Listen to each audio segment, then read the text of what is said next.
जी नाज़रीन अस्सलाम वालेकुम। आज आप परेशान होंगे, शेख साहब ने बकरा उठाया हुआ है। मेरे नज़दीक one of the best businesses in the world goat farming की है। इसकी पता क्या वजह है?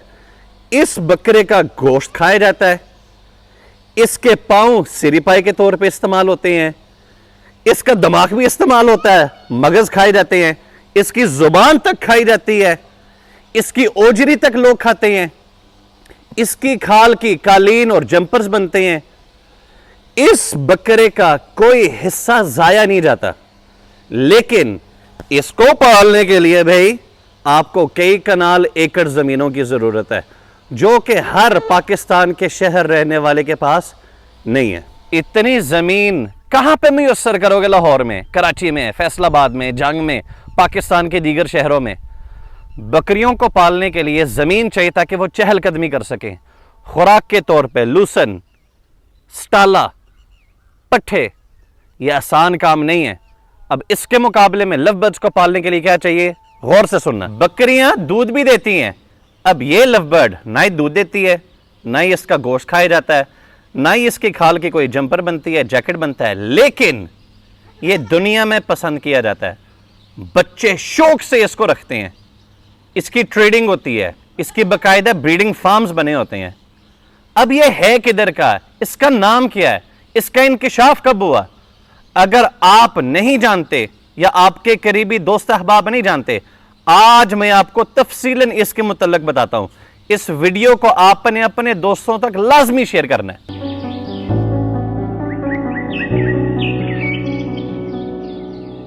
ये जो मेरे हाथ में है, ये पैरट्स के नस्ल में से सबसे छोटा पैरट है।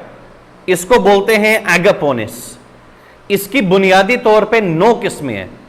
9 किस्मों में से इस किस्म को बोलते हैं एगापोनिस फिशरी। इस पे गुफ्तगू करने से पहले मैं शुक्रिया अदा करता हूं डर्क वैन डैन अबीले का, जो कि लव बर्ड कॉम्पेंडियम का ऑथर है, जो कि जंगलात में जाकर घंटों पे घंटे गुजारने के बाद रिसर्च करते थे इन लव बर्ड्स के मुतल्लिक। तो ये जो मेरे हाथ में एगापोनिस फिशरी है, इसका नाम क्या है? Wild type. सबसे पहले एगापोनिस क्या होता है? एगापोनिस ग्रीक का लफ्ज है जिसका मतलब है एगा मींस लव, पोनिस मींस बर्ड। तो एगापोनिस जब जुड़ता है तो इसका तर्जमा बनता है लव बर्ड।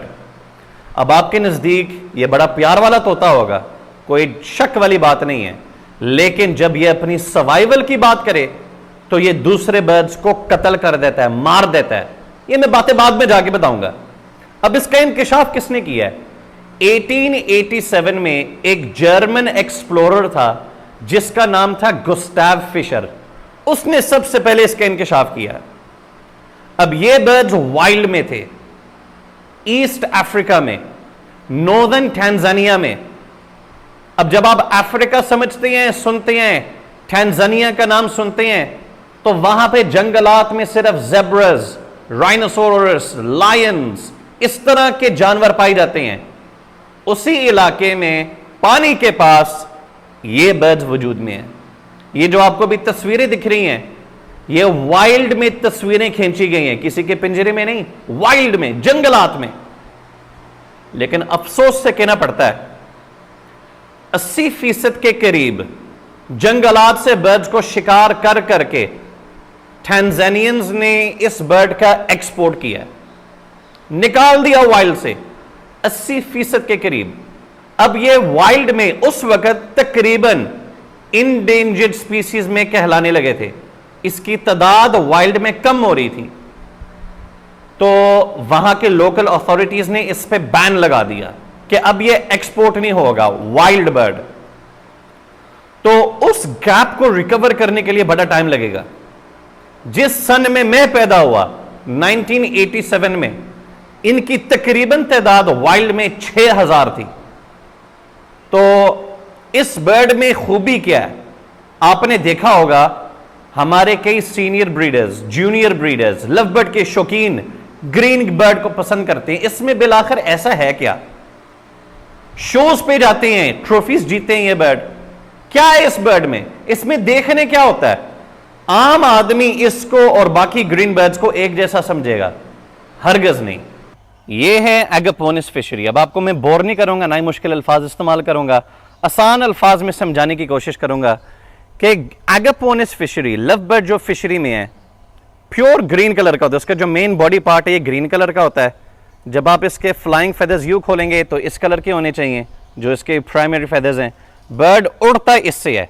अगर आप ये फेदर्स काट दें, रिमूव कर दें या कट जाएं तो आपका बर्ड उड़ नहीं पाएगा। जो ये वाला हिस्सा है, ये जो वायलेट कलर का है, इस कलर का रंप होना चाहिए, एक अच्छे बर्ड की निशानी है। इसको बोलते हैं रंप। जो नीचे वाला हिस्सा है ये, इसको बोलते हैं टेल बार। अब जो ग्रीन फिशरी का जो टेल बार है ना, दरमियान में होना चाहिए एक ब्लूइश शेड ग्रीन के साथ, और इसके किनारों पे orange read with a black bar at the bottom. ये है एक वाइल्ड टाइप ग्रीन फिशर की पहचान। ठीक हो गया। अब ये बर्ड किसी चीज का स्प्लिट नहीं है। वाइल्ड टाइप बर्ड का मतलब है कि वो किसी चीज का स्प्लिट नहीं है। ये जो हिस्सा है ये इसका क्राउन है, ऑलिव ग्रीनिश शेड। आपको ये बैंड नजर आ रहा है, ये जिस तरह बैंडाना होता है। अब ये बैंडाना कहां पे होना चाहिए? लवबर्ड फिशरी की आंख के इर्द गिर्द एक वाइट सर्कल होता है। ये बेसिकली फिशरी की पहचान है कि आंख के इर्द गिर्द ये जो वाइट सर्कल है ये फिशरीज के इर्द गिर्द होता है। अब ये जो बैंडाना टाइप जिसको मैं बोल रहा हूं, जो कि ये वाला हिस्सा है, ये आंख के दरमियान वाली जगह पे आना चाहिए। देखो आंख के सेंटर में, यहां पे सेंटर में ये क्राउन आ रहा है और सेंटर पे ये बैंडाना, यहां से लाइन गुजरनी चाहिए और ये होनी चाहिए चूंच के ऊपर बिल्कुल एक स्मूथ। अब हम आते हैं इस हिस्से पे, इसको बोलते हैं ट्रांजिशनल लाइन। अब ये बिल्कुल स्मूथ होना चाहिए और ये स्मूथ ही है, लेकिन आप देख सकते हैं बर्ड्स पकड़ने की वजह से फेदर्स ज़रा रफ हो रहे हैं। तो इस बर्ड को हम यूं देखें, एक स्मूथ लाइन जानी चाहिए। ये जो इलाका है ना ये वाला, इसको बोलते हैं इसका मास्क। इसका मास्क बिल्कुल साफ होना चाहिए। एक होता है ऑरेंज कलर और एक होता है ऑरेंज जिसमें रेडिश हो। ये है वाइल्ड टाइप। लाल नहीं होना चाहिए और ना ही सिर्फ ऑरेंज होना चाहिए, orange with bit of reddish in it. और ये जो पीछे बना हुआ ना, कई लोग समझते हैं ये डर्टी मास्किंग है, बिल्कुल नहीं, ये एक प्योर फिशरी के पहचान है। अब हम आते हैं पांव के ऊपर। ये जो इसके पांव हैं, ये देखें, ये ग्रे कलर के हैं और ये ग्रे कलर ही होना चाहिए। अब मैं रिक्वेस्ट करूंगा कैमरामैन से थोड़ा जूम इन करो ताकि इसके नाखून नजर आए। इसके नाखून ग्रे कलर के होने चाहिए, डार्क ग्रे। ठीक है, डार्क ग्रे नाखून होने चाहिए। क्या आप जानते हैं जिस तरह पहलवानों का मुकाबला होता है, इसी तरह इन परिंदों का भी मुकाबला होता है। बल्कि पाकिस्तान में कई दफा इंटरनेशनल जजेस आए हैं, हमारे लिए नहीं, इनके लिए। अब आप सोच रहे होंगे कि जजेस इनको देखने में क्या आते हैं यार। जिस तरह पहलवान की बॉडी खूबसूरत होती है, मसल्स बने होते हैं, तो लवबर्ड्स की स्टांस कि ये पर्च पे कैसे बैठता है, यूं बैठा हुआ है या यूं बैठा हुआ है। इसके पर, इसके जो फेदर्स हैं वो स्मूथ हैं या रफ हैं, नाखून टूटे हुए हैं, चूंच टूटी हुई है, बर्ड अपनी फुल खूबसूरती में है।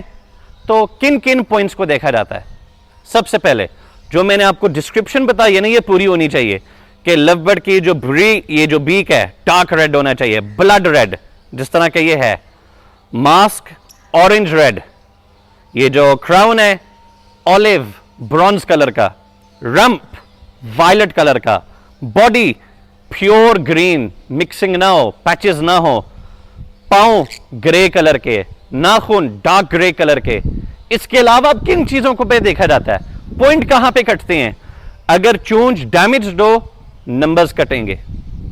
अगर मास्क में डॉट्स आ जाएं, कालापन आ जाए, मिक्सिंग आ जाए, नंबर कटते हैं। अगर क्राउन के अंदर मिक्सिंग आ जाए, ये परफेक्शन वाली कलर ना हो, नंबर कटते हैं। अगर ट्रांजिशनल लाइन स्मूथ ना हो, नंबर कटते हैं। ये जो लाइन यहां पे नजर आ रही है, अगर ये नीचे तक आए, नंबर कटेंगे। अगर पंजे पे एक उंगली कम हो, 2 उंगलियां कम हो, नंबर कटेंगे। नाखून ना हो, नंबर कटते हैं। रंप के जो वायलेट कलर है, अगर ये वायलेट ना हो, नंबर कटते हैं। टेल बार पूरी ना हो तो नंबर कटते हैं। इन तमाम चीजों के अलावा क्या देखा जाता है कि बर्ड 1 फुट का होना चाहिए। वाइल्ड टाइप एगापोनिस फिशरी की जो लंबाई है ना, इट शुड बी 15 सेंटीमीटर्स। अब आप कहेंगे शेख साहब जो 25 सेंटीमीटर का हो वो जीतेगा, नहीं, क्योंकि वो स्टैंडर्ड्स के खिलाफ है। ये स्टैंडर्ड्स किसने सेट किए हैं? BVA जैसे मुख्तलिफ इदारे हैं दुनिया में जिन्होंने रिसर्च किया है, और उन रिसर्च के बेसिस पे एक कमिटी बैठती है, तो उन्होंने स्टैंडर्ड्स हर चीज के सेट किए हुए हैं कि अगर ये ग्रीन की जगह ब्लू हो जाए, ये क्राउन की जगह ग्रेइश आ जाए, ये मास्क की जगह व्हाइट आ जाए, ये चूंज रेड की जगह एप्रिकॉट कलर टाइप आ जाए, तो ये ग्रीन नहीं, ये ब्लू बर्ड हो जाएगा। तो ये स्टैंडर्ड्स मेंटेन किए हुए हैं। सैम गिब्स जब आए थे ना पाकिस्तान, मैं उसके साथ घूम फिर रहा था, बल्कि उसका मेजबान में ही था, क्योंकि मैं एक सोसाइटी का उस वक्त जनरल सेक्रेटरी हुआ करता था। मैं उसको लेकर गया था LOS समनाबाद के मार्केट्स पे, दुकानों का विजिट किया, और उसने मुझे क्या बोला उन दिनों में, शेख साहब, नवीद शेख, ये जो बर्ड्स शोज पे थे उनकी इतनी अच्छी क्वालिटी नहीं थी जितने आपके मार्केट में बर्ड्स हैं। इसका मतलब क्या है कि जिन लोगों ने उस वक्त, ये मैं अब आज से बात कर रहा हूं तकरीबन 8-9 साल पुरानी बात, उस वक्त इतनी अवेयरनेस नहीं थी। जो लोग अपने बर्ड्स की सिलेक्शन करके शो पे आए, उनको पता नहीं था कि बर्ड कौन सा लेकर आना है शो पे, और जो लोगों ने कचरा समझकर, नाकाम समझकर मार्केट में बेचा हुआ था, असल शो स्टैंडर्ड के मुताबिक बर्ड्स वही थे। वहां से मैंने बात क्लिक की कि आपकी आंख उकाबी नजर होनी चाहिए, आपको बर्ड की पहचान होनी चाहिए, बेचने वाले को पता हो या ना हो। उस दिन से मैंने अज़म किया कि मैं बर्ड्स के बारे में पढ़ूं, ताकि जब मैं ट्रेडिंग करूं मुझे पता हो मैंने किन किन चीजों को देखना है। पाकिस्तानियों का सवाल, शेख साहब इसकी कीमत क्या होनी चाहिए, कीमत बताएं। कुछ चीजें होती हैं जिसका ताल्लुक शौक के साथ है, उसकी मार्केट वैल्यू नहीं होती। जितना ये बर्ड शो स्टैंडर्ड्स के करीब होता जाएगा उतना ही ये महंगा होता जाएगा। इस बर्ड का ताल्लुक आम फैंसियर के साथ हरगज नहीं है। कुछ लोग हैं जो ऐसे बर्ड्स पे 1 लाख, 1.5 लाख, 2 लाख रुपए खर्च करने को तैयार हैं। कुछ लोग हैं जो 50,000 रुपए खर्च करने को तैयार हैं, और आम आदमी कहेगा यार ये ते बर्ड 500 रुपए का रुलदा पे मार्केट। तो जिसको पहचान है, जिसको समझ है, जिसको इसकी वैल्यू की कदर है, वो इस पे खर्च करेगा। अब आप कहेंगे यार क्यों, इतनी खूबियां इस ग्रीन बर्ड की क्यों? आप समझ लें कि यह बर्ड ब्लीच की तरह सफाया कर देता है, यह साबुन डेटॉल की तरह, फर्नेल की तरह एक चीज को चमका देता है। बिल आखिर कैसे? अगर आप इस बर्ड को अल्बाइनो रेड आई के साथ लगाएं, क्रिमिनो के साथ लगाएं, पेल फेलो के साथ लगाएं, ब्रॉन्ज फेलो के साथ लगाएं, डन फेलो के साथ लगाएं, जिस मर्जी बर्ड के साथ लगाएं, डायलूट्स के साथ लगाएं, पैलेट्स के साथ लगाएं, येलो फेस के साथ लगाएं, जितने भी एगापोनिस फिशरी की म्यूटेशंस हैं, ये तमाम के साथ लग सकता है। तमाम के साथ लगने से होता क्या है, आपका बच्चा ग्रीन कलर का ही पैदा होगा। क्या मैंने कहा? ग्रीन कलर का। क्यों? क्योंकि यह बर्ड डोमिनेंट है। डोमिनेंट का मतलब है हावी होना, डोमिनेंट का मतलब है अगले पे चढ़ जाना, डोमिनेंट का मतलब है अगले के ऊपर रोब। ये डोमिनेंसी इस वाइल्ड टाइप ग्रीन में है। वाइल्ड टाइप किसको कहते हैं? एक ऐसा ग्रीन बर्ड जो किसी चीज का स्प्लिट ना हो। आप अब सोचें, दिमाग लड़ाएं, आपने किसी के एवरी विजिट किया हो, उनके पास ढेर सारे albino, creamino, pale fallow, commercial working birds, बेशुमार बड़ा सेटअप लगा होगा। वहां पे कुछ जंबो साइज ग्रीन कलर के बर्ड्स होंगे। वो ये चीज होती है। जब आप इसको किसी भी म्यूटेशन के साथ लगाते हैं और वो ग्रीन बर्ड पैदा होता है, तो वो जीन कैरी करता है उस दूसरी स्पीसी का। मिसाल, इसको अल्बाइनो के साथ लगाएंगे, बच्चा तो ग्रीन निकलेगा, लेकिन वो ग्रीन बर्ड अब जीन कैरी कर रहा है रेड आई का। जब आप इस ग्रीन बर्ड को पेल फेलो के साथ लगाते हैं, बच्चा तो ग्रीन निकला है, लेकिन वो जीन कैरी कर रहा है पेल फेलो का। जब आप इस ग्रीन बर्ड को डन फेलो के साथ लगाते हैं, बच्चा तो ग्रीन निकलेगा, लेकिन वो जीन कैरी कर रहा है उस डन फेलो का। ऐसे बर्ड्स की कीमतें नायाब होती हैं। ये शौक के साथ ताल्लुक होता है।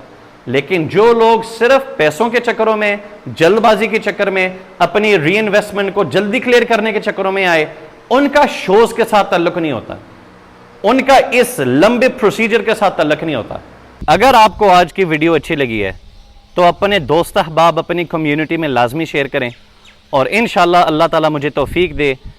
अब मैंने इस सिलसिले को पकड़ लिया है कि एक एक म्यूटेशन को समझाया जाए, चाहे वो ग्रीन फिशर हो, ब्लू फिशर हो, पैलेड हो, डायलूट हो, जितने भी बर्ड्स हैं उसके मुतल्लक बताया जाए कि किस बर्ड की क्या पहचान है, उसका नाम क्या है, उसका जेनेटिक बिहेवियर क्या है, और इंशाअल्लाह सीनियर ब्रीडर्स को भी मिलकर इस काम को करेंगे।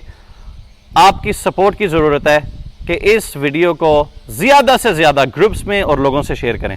जज़ाकल्लाह।